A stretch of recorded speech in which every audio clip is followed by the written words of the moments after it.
क्या आप डरने के लिए तैयार हैं? नमस्ते दोस्तों, आपका स्वागत है इस चैनल पर, जहां हम आपको लेकर चलते हैं खौफनाक और रहस्यमयी दुनियाओं में। अगर आपको भी रहस्यमयी कहानियों, डरावनी घटनाओं और भूतिया किस्सों में दिलचस्पी है, तो आप सही जगह पर हैं। तो क्या आप तैयार हैं डर और सस्पेंस की एक शानदार यात्रा के लिए? अगर आपको हमारी कहानियां पसंद आएं, तो चैनल को सब्सक्राइब करना ना भूलें। चलिए, आज की कहानी शुरू करते हैं। रात के सन्नाटे में सरसराते पत्तों की आवाज के सिवा कुछ भी सुनाई नहीं दे रहा था। गांव के आखिरी छोर पर बसे उस गहरे जंगल की ओर कोई जाना पसंद नहीं करता था। कहते थे, वहां से हर अमावस्या की रात चीखों की गूंज आती है, ऐसी चीखें जो इंसान के रोंगटे खड़े कर दे। मगर रवि को इन अंधविश्वासों पर विश्वास नहीं था। वो एक सीधा साधा युवक था, जिसने अभी अभी अपनी नई जिंदगी बसाने की शुरुआत की थी। माँ बाप की इकलौती संतान बचपन में ही अनाथ हो गया था, लेकिन उसकी शादी हुई थी नीला से, जो उसके लिए पूरे संसार से बढ़कर थी। रवि नीला के लिए सपनों का घर बना रहा था, जहां दोनों मिलकर अपनी खुशहाल जिंदगी बिताएंगे। लेकिन वो नहीं जानता था कि उसकी ये खुशी एक भयानक साए की नजर में थी। उस रात रवि गांव से कुछ जरूरी सामान लेने गया था। रास्ता जंगल के किनारे से होकर गुजरता था। हवा अजीब सी ठंडी और भारी थी, जैसे कोई उसकी गर्दन के पास सांस ले रहा हो। तभी एक झटके से उसकी बाइक बंद हो गई। रवि ने गाड़ी स्टार्ट करने की कोशिश की, मगर इंजन ने जैसे जवाब दे दिया था। उसने इधर उधर देखा और तभी सामने की झाड़ियों में कुछ हिला। पहले उसे लगा कि कोई जानवर होगा, मगर अगले ही पल जो उसने देखा, उसने उसकी रूह तक जमा दी। एक बिना सिर की औरत सफेद साड़ी में खड़ी थी। उसका शरीर अधजला था, लेकिन सबसे खौफनाक बात यह थी कि उसका सिर ही नहीं था। खून से लथपथ गर्दन से धुआं उठ रहा था, और जैसे ही रवि के होश उड़ गए, वो औरत हवा में तैरती हुई उसकी तरफ बढ़ने लगी। रवि की आंखों में अंधेरा छा गया।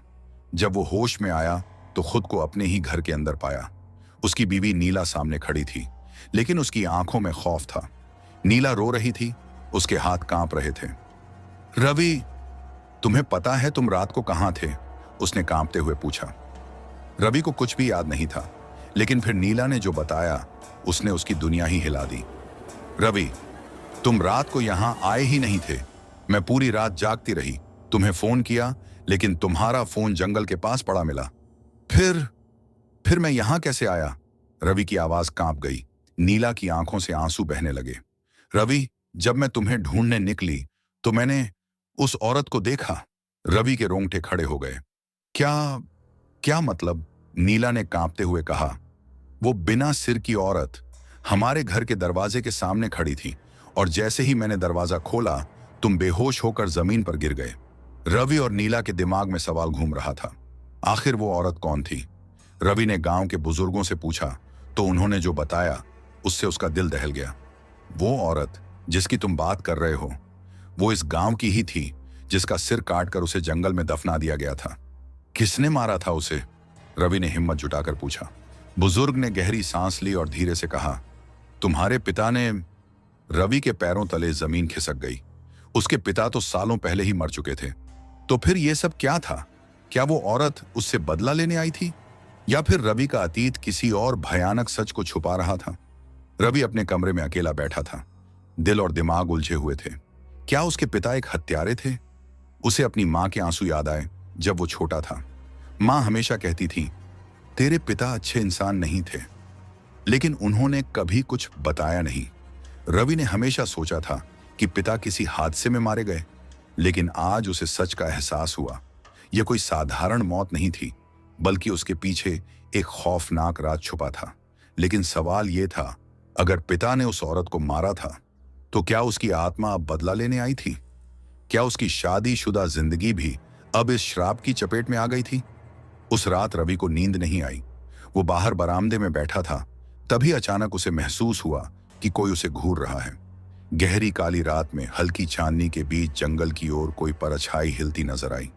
फिर एक तेज हवा का झोंका आया और उसके कानों में किसी औरत की फुसफुसाहट गूंज उठी। रवि, तेरे पिता ने मुझे मारा था। रवि के शरीर में झुर्रियां दौड़ गईं। उसने हिम्मत करके चारों ओर देखा, लेकिन कोई नहीं था। मगर तभी उसका दरवाजा खुद ब खुद खुल गया। उसने जैसे ही अंदर झांका, उसकी बीवी नीला जमीन पर गिरी पड़ी थी। उसकी आंखें सफेद हो चुकी थीं और मुंह से झाग निकल रहा था। रवि चीख पड़ा, नीला! रवि ने किसी तरह नीला को उठाया और चारपाई पर लिटाया। उसके होंठ बुदबुदा रहे थे, जैसे वो कुछ कहना चाहती हो। वो जोर जोर से कांप रही थी। जब उसने आंखें खोली तो वो रवि को नहीं पहचान रही थी। नीला, क्या हुआ तुम्हें? रवि ने घबरा कर पूछा, लेकिन नीला की आवाज बदल चुकी थी। वो कोई और थी। रवि, तेरे पिता ने मेरा सिर काटा था, अब तुझे भी इसकी सजा मिलेगी। रवि की रूह कांप गई। उसकी बीवी की आवाज से एक आत्मा बोल रही थी। तभी नीला अचानक चीख पड़ी। उसकी आंखों से खून टपकने लगा और अगले ही पल वो बेहोश होकर गिर गई। रवि का दिल टूट गया। उसने नीला को जोर से गले लगा लिया और रो पड़ा। नीला को डॉक्टर के पास ले जाने के अलावा कोई रास्ता नहीं था, लेकिन जैसे ही रवि ने उसे उठाने की कोशिश की, उसे महसूस हुआ कि नीला का शरीर ठंडा पड़ चुका था। नहीं, नहीं, नीला! रवि चिल्लाया, लेकिन उसकी धड़कन बंद हो चुकी थी। रवि की आंखों के सामने अंधेरा छा गया। क्या उसकी बीवी मर चुकी थी? लेकिन तभी नीला की लाश अपने आप ऊपर उठ गई। रवि ने कभी इतना डर महसूस नहीं किया था। नीला हवा में तैरने लगी और उसके मुंह से वही आत्मा बोलने लगी, मुझे न्याय चाहिए, वरना मैं तुझे और तेरे पूरे परिवार को खत्म कर दूंगी। रवि कांप गया। उसकी बीवी की लाश अब इंसान नहीं, एक भूत बन चुकी थी। रवि अब समझ चुका था कि उसे सच जानना ही होगा। उसने गांव के सबसे बुजुर्ग इंसान बाबा रामदास से मिलने का फैसला किया, लेकिन जब वो उनके घर पहुंचा तो उसने देखा कि बाबा पहले से उसका इंतजार कर रहे थे। उन्होंने धीमे स्वर में कहा, रवि, तू अकेला नहीं है, तेरे परिवार पर यह श्राप पहले से है। रवि सन्न रह गया। क्या मतलब? बाबा ने एक गहरी सांस ली और कहा, तेरे पिता ही नहीं बल्कि तेरे दादा ने भी एक पाप किया था और इस पाप का हिसाब अब तुझसे मांगा जाएगा। रवि के दिमाग में सवालों का तूफान उठ खड़ा हुआ। आखिर उसके दादा ने क्या किया था? क्या यह कहानी सिर्फ एक हत्या की थी या इसके पीछे कोई और भयानक सच छुपा था? रवि के हाथों में बाबा रामदास का कंधा थरथरा रहा था। उनकी बूढ़ी आंखों में आंसू थे, मानो कोई ऐसा बोझ उठा रहे हों जो बरसों से उनकी आत्मा पर पड़ा था। तेरा पिता ही नहीं बल्कि तेरे दादा भी इस अपराध में शामिल थे, बाबा ने भारी आवाज में कहा। रवि की आंखों में सवाल थे, लेकिन उससे पहले ही बाबा ने आगे कहना शुरू किया, बेटा, ये जंगल, ये जमीन, ये श्राप तुझ तक ऐसे ही नहीं आया। तेरे दादा ठाकुर हरनाम सिंह इस गांव के सबसे अमीर और ताकतवर आदमी थे, लेकिन उनकी एक कमजोरी थी, वो औरतों को अपनी जागीर समझते थे। रवि की सांसें तेज हो गईं। उसे अपने दादा की बहुत कम यादें थीं, लेकिन उनकी आंखों में हमेशा एक अजीब सा खौफ दिखता था। लेकिन दादा का इससे क्या लेना देना? वो औरत कौन थी? रवि ने कांपती आवाज में पूछा। बाबा की आंखों में अतीत की परछाइयां तैरने लगीं। बेटा, वो औरत इस गांव की सबसे खूबसूरत लड़की थी, गुलाबो। उसकी सुंदरता की मिसाल दी जाती थी, मगर यही उसकी सबसे बड़ी मुसीबत बन गई। रवि के रोंगटे खड़े हो गए। तेरे दादा की उस पर गंदी नजर थी। गुलाबो का एक प्रेमी था, रणवीर। वो दोनों गांव छोड़कर भागना चाहते थे, लेकिन ठाकुर हरनाम सिंह को यह बर्दाश्त नहीं था। उन्होंने एक भयानक साजिश रची। बाबा का गला सूखने लगा। ठाकुर ने गुलाबो को अपने हवेली में कैद कर लिया। और फिर क्या? रवि का दिल धड़क उठा। फिर उसकी लाश जंगल में मिली। उसका सिर धड़ से अलग कर दिया गया था। रवि को लग रहा था जैसे उसके पैरों तले जमीन खिसक गई हो। उसके ही दादा ने एक मासूम लड़की का खून कर दिया था। बाबा की आंखों में पानी था। गुलाबो मर गई, लेकिन उसका प्रेमी रणवीर जिंदा था। उसने ठाकुर से बदला लेने की कसम खाई। रणवीर ने श्राप दिया था कि जिस घर ने गुलाबो को मारा है, उस घर का हर बेटा इस श्राप को भुगतेगा। उसकी आत्मा तब तक चैन से नहीं सोएगी जब तक उस घर का पूरा वंश मिट नहीं जाता। रवि की आंखों में आंसू आ गए। उसे याद आया, उसके पिता ने भी अजीब मौत मरी थी। वो एक रात जंगल में गए थे और उनकी लाश अगले दिन मिली थी। उनकी गर्दन टूटी हुई थी, जैसे किसी ने उसे उखाड़ने की कोशिश की हो। रवि हिल चुका था, लेकिन सबसे बड़ा झटका अभी बाकी था। बाबा, इस सब का मतलब है कि अब वो मेरे पीछे आई है? रवि ने कांपते हुए पूछा। बाबा ने गहरी सांस ली। हाँ बेटा, और अब उसके बदले का आखिरी समय आ चुका है। रवि के दिमाग में हजारों सवाल थे, लेकिन अगले ही पल बिजली कड़कने लगी और हवाएं तेज हो गईं। अचानक बाबा का शरीर हवा में उठने लगा। रवि चिल्लाया, बाबा! लेकिन बाबा की आंखें सफेद हो चुकी थीं। उनके मुंह से किसी औरत की आवाज निकली, तेरा खून तेरे परिवार की आखिरी कड़ी है रवि, अब तेरा अंत तय है। रवि को समझ नहीं आ रहा था कि वो क्या करे। बाबा रामदास जमीन पर गिर चुके थे। उनकी सांसें तेज थीं। बाबा, अब क्या करना होगा? बाबा की टूटी आवाज आई, तुझे गुलाबों की कब्र ढूंढनी होगी और उसे न्याय देना होगा, वरना वो तुझे नहीं छोड़ेगी। रवि के रोंगटे खड़े हो गए। गुलाबों की कब्र, लेकिन वो कहाँ है?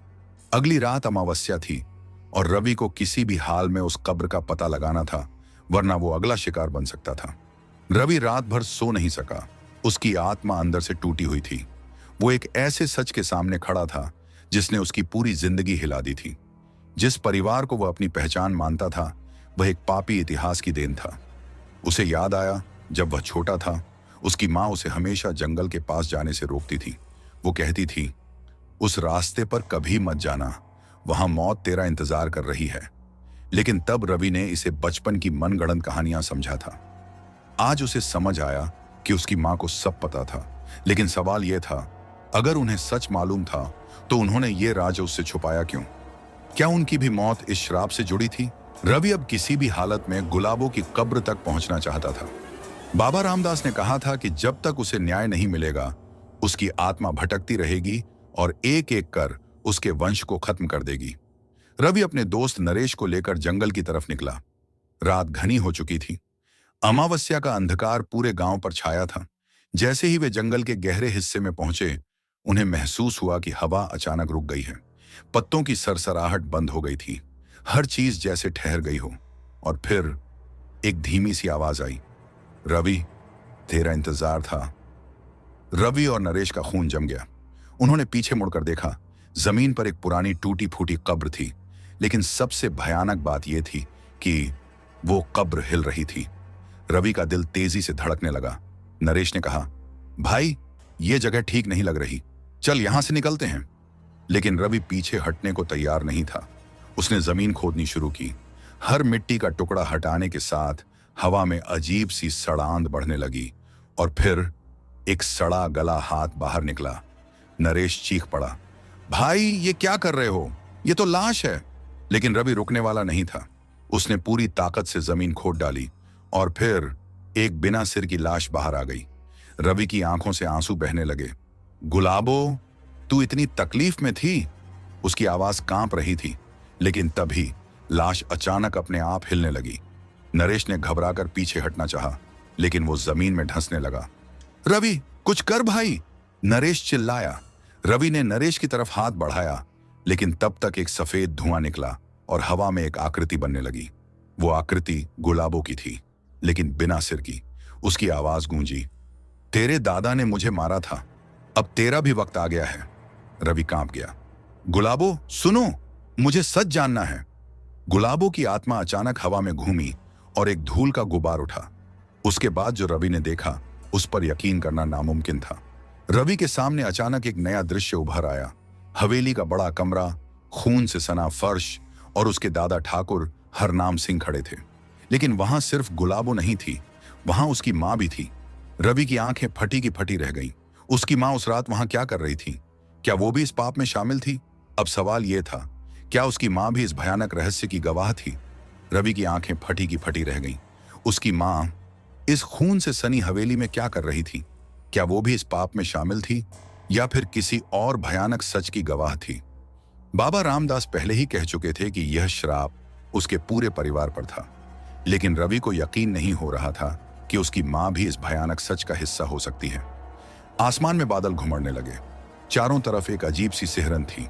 जैसे ही रवि ने आगे कदम बढ़ाया, उसे हवा में अपनी मां की आवाज सुनाई दी, रवि, मत खोद इस सच को, वरना जो तू देखेगा सह नहीं पाएगा। रवि का दिल तेजी से धड़कने लगा। क्या उसकी मां की आत्मा उसे कुछ चेतावनी देना चाह रही थी? लेकिन अब रुकने का कोई सवाल ही नहीं था। रवि ने अपनी कांपती उंगलियों से मिट्टी हटाई और पुरानी कब्र को और गहराई से खोदना शुरू किया। अब तक वो समझ चुका था कि इस जंगल में मौत की परछाइयां हर तरफ हैं। अचानक खट, उसका फावड़ा किसी चीज से टकराया। रवि ने जल्दी से मिट्टी हटाई और उसकी आंखों के सामने एक पुराना लकड़ी का संदूक दिखाई दिया। नरेश कांपती आवाज में बोला, भाई ये मत खोल, ये ठीक नहीं है। लेकिन रवि ने नरेश की बात अनसुनी करते हुए संदूक खोला। अंदर एक पुराना खून से सना दुपट्टा रखा था और उसके नीचे एक सड़ा गला सिर। रवि और नरेश के जिस्म में झुर्रियां दौड़ गईं। यह गुलाबों का सिर था। रवि ने गुलाबों का सिर उठाया और तभी पूरे जंगल में एक दिल दहला देने वाली चीख गूंज उठी। रवि और नरेश अपने कानों को ढंककर जमीन पर गिर पड़े। ये गुलाबों की आत्मा की चीख थी जो अब खुली हवा में गूंज रही थी। हवा में उसका सिर धूल के गुब्बार के साथ ऊपर उठा और अचानक उसके धड़ की ओर बढ़ने लगा जो कब्र से बाहर पड़ा था। और फिर गुलाबों की आत्मा ने पहली बार अपने शरीर को महसूस किया। लेकिन यह क्या? रवि की आंखों में आंसू आ गए। गुलाबों की आंखों में भी दर्द और डर था। वह अब आत्मा नहीं थी बल्कि एक सजीव बर्बादी बन चुकी थी। गुलाबों ने धीरे धीरे अपना चेहरा रवि की तरफ घुमाया और उसकी आंखों में देखते हुए कहा, रवि, तेरा जन्म ही मेरी मौत की वजह से हुआ था। रवि सुन्न रह गया। क्या क्या कह रही हो? गुलाबों की आत्मा की आंखों से आंसू बहने लगे। तेरी मां इस पाप की सबसे बड़ी गवाह थी, लेकिन उसने मेरे साथ जो किया उसे तू कभी माफ नहीं कर पाएगा। रवि को अब अपने पैरों तले जमीन खिसकती महसूस हुई। गुलाबों की आत्मा ने जमीन की तरफ इशारा किया। रवि ने ध्यान से देखा, वहां एक और छोटी कब्र थी, लेकिन यह कब्र किसी और की थी। गुलाबों ने धीमी आवाज में कहा, इस कब्र में जो सो रहा है वो तेरा सगा भाई है और उसकी मौत की वजह तेरी मां बनी थी। रवि का पूरा शरीर सुन्न पड़ गया। उसका एक भाई भी था और उसकी मां ने उसे मार डाला। अब सवाल यह था, उसकी मां के पीछे कौन सा सच छुपा था और यह कब्र किसकी थी? रवि घुटनों के बल बैठ गया। उसकी आंखें उस छोटी कब्र को घूर रही थीं जिसे गुलाबों ने दिखाया था। यह कब्र मेरे सगे भाई की है। रवि के दिमाग में तूफान मचा हुआ था। बचपन में उसने सुना था कि उसकी मां को एक बेटा हुआ था, लेकिन जन्म के तुरंत बाद ही उसकी मौत हो गई थी। पर क्या यह सच था या फिर इसके पीछे भी कोई खौफनाक राज छिपा था? उसकी मां हमेशा कहती थी, रवि, कुछ रहस्य जितने गहरे दबे रहें उतना अच्छा है। पर अब उस गहरे रहस्य का एक हिस्सा खुद उसके सामने पड़ा था। रवि ने नरेश की ओर देखा, जिसका चेहरा सफेद पड़ चुका था। भाई, ये जगह छोड़, ये जगह अपशगुनी है, नरेश ने कांपती आवाज में कहा। लेकिन रवि के पैरों ने मानो जमीन छोड़ने से इनकार कर दिया था। वह कब्र के पास झुका और मिट्टी हटाने लगा। जैसे ही उसने मिट्टी का पहला टुकड़ा हटाया, नीचे से अजीब सी सरसराहट सुनाई दी और फिर ठप, जैसे कोई अंदर से हाथ मार रहा हो। नरेश चीख पड़ा, भाई, ये अंदर कोई जिंदा है। रवि के दिल की धड़कनें तेज हो गईं। क्या उसका भाई अभी भी जिंदा था या फिर यह किसी आत्मा की चाल थी? रवि और नरेश ने जल्दी से कब्र खोदनी शुरू की। कुछ ही मिनटों में उनके हाथ एक पुराने लकड़ी के ताबूत से टकराए। रवि ने ताबूत का ढक्कन हटाया और जैसे ही उसने अंदर झांका, उसकी आंखों से आंसू बह निकले। ताबूत में एक छोटे बच्चे का कंकाल पड़ा था। उसके नन्हे हाथ अभी भी जंजीरों में जकड़े हुए थे। रवि की रूह कांप गई। मां ने तो कहा था कि मेरा भाई जन्म के बाद ही मर गया था, फिर यह सब क्या है? और तभी वह कंकाल हल्का सा हिला। रवि और नरेश पीछे हटे। उनकी आंखों में खौफ था। भाई, इस कब्र के अंदर कुछ है, नरेश फुसफुसाया। अचानक जंगल में ठंडी हवा चलने लगी। गुलाबों की आत्मा फिर प्रकट हुई और उसकी आंखों में गुस्से की आग थी। तेरी मां ने सिर्फ मुझे नहीं मारा था रवि, उसने तेरे छोटे भाई को भी जिंदा दफना दिया था। रवि को लगा जैसे किसी ने उसकी आत्मा खींच ली हो। नहीं, मेरी मां ऐसा नहीं कर सकती। उसकी आवाज टूटी हुई थी, लेकिन गुलाबों ने अपनी उंगली ताबूत की तरफ उठाई।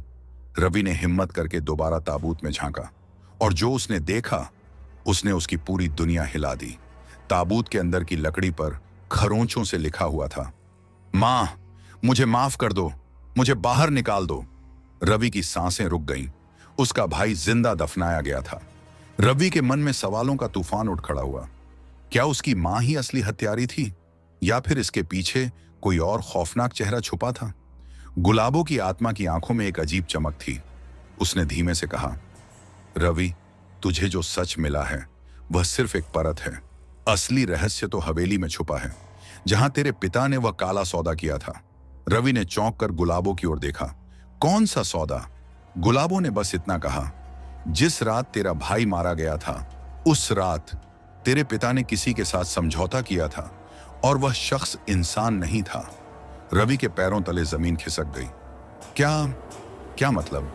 गुलाबों की आत्मा धीमे धीमे धुंध में विलीन होने लगी, लेकिन उसके आखिरी शब्द रवि की रीढ़ तक सिहरन दौड़ा गए।